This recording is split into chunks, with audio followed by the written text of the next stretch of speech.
How has jiu-jitsu translated into your personal and professional life? Have those worlds mixed? I assume a lot of your habits that you use for business and to hold yourself accountable are going to make you a star in jiu-jitsu at some point as well. Yeah, we'll see. Well, I'll tell you a story about jiu-jitsu. So I started jiu-jitsu a year ago, right before COVID came down. So first of all, I interviewed Jocko Willink on our podcast. He's a big jiu-jitsu guy, right? And on that interview, he was like, I said, yeah, I want to get into jiu-jitsu. And he said, when are you going to go? And I was like, I'm going to go on Monday. Like, he like calls me out on it. So then of course, now I've got people, hundreds of thousands of people now are like, they know that I'm going to go to jiu-jitsu. Now I have to do it. Right. So I show up to this place on Monday. I walk in and of course I'm like 2 minutes late. Cause I don't know, I got stuck in traffic or something. I'm 2 minutes late. Everyone's in their full gis, over there, like learning something. And, I think they're probably just like warming up. And I walk in and the lady at the front desk just looks at me and she's like, can I help you? And I'm like, I'm here for jiu-jitsu. And she looked at me and she goes, do you have a friend here? And I was like, no. And then she goes, well, I mean, have you done this before? And I was like, no. Did you wrestle ever? Any martial arts? I'm like, no. And she could not figure out why I was there. It was the most awkward introduction to jiu-jitsu I've ever, like, to anything, right? Zero, like, come on in, let me show you around. Like, it was just like, why are you here in this gym? She's like, well, why don't you just go sit over there in the corner with the kids and watch? And that's literally what I did. She put me in the corner with like the 5-year-olds and we sat there on the floor and I watched for an hour and a half. It was a terrible experience. So I left after an hour and a half and I was like, all right, well, I guess that sucked. Then COVID comes down. So it's a long story, but I'll wrap it here in a second. So then COVID comes down, shuts down the gym. And I'm like, all right, well, I guess I'm done doing jiu-jitsu for now. I'll pick it back up again whenever things open up. 4 months go by roughly. This is like mid-July. And I'm talking to a buddy of mine who lives here, the dentist. And he had been trying to get into jiu-jitsu the same time I was. And he said, hey man, you should come over on Saturday. We're rolling.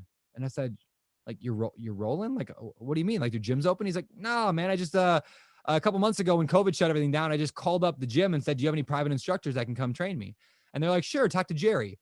And like, it hit me that what happened is I let my environment control my goals, right? Like, rather than the other way around, like I let an outside circumstance, something else that was bad that happened, to control the direction of my life, versus my friend who was like, okay, that bad thing happened. How do I get around that and still train? How do I still get to do this?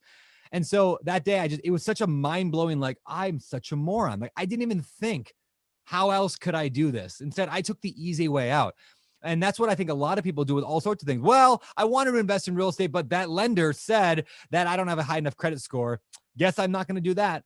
Right? Like, everyone's looking for the out. Like, they want to save face. And that's what I did. I chose the easy out, to save face. Well, COVID hit.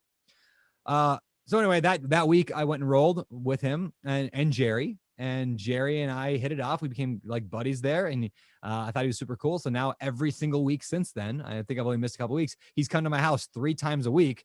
Nice. Private instruction. And now the gyms are back open again. So I'm going to start actually going again. But like, now I know what I'm doing. Which brings up one last point is, like, when I went to that second gym, the one that they didn't show me anything, they just threw me in. They're like, all right, go roll. I never learned a thing for 2 months. I mean, nothing. I could not tell you what mountain was after that 2 months. I could not tell you what guard was. I could not tell you any of that stuff. Within an hour of working with Jerry, I knew what all that stuff was. And I could, like, it's like the 80-20 rule. Like, just like an hour of instruction helped me 10 times more than going for 2 months. So I think that applies to life as well quite a bit. Is sometimes, like, just getting if you want to do something new and exciting, you want to go, do a real estate thing, just get on the phone with somebody for an hour and they'll shave off months of you trying to figure it out on your own. So anyway, lots of probably lessons in there, but that's my jiu-jitsu journey. I absolutely love that. First off, I'm very proud of you for going back again, because going to a school, it's intimidating, even me, like, now. Intimidating. Yeah. And for them to react like that and not make you feel welcome, knowing that, like, it has to be that business thing, I think that that's a huge miss. But it ties perfectly into what you were saying about culture. And, every one of those guys was probably great at jiu-jitsu, but they weren't great for you, Yeah. So, like, finding that, I think, makes all the difference. Just like you found those interns and you found out what you don't want and all those things. And, I think it's a miss business-wise across the board. But I tell everybody, I'm going to go to jiu-jitsu every day if I can, and I'm going to get better. But if I take a private lesson with, Matt Serra or Damian Maya for 1 hour a month, they're going to save me months of broken bones and black eyes and all those things. And it's just, you're skipping the line. You're skipping all that pain. And I love that, man.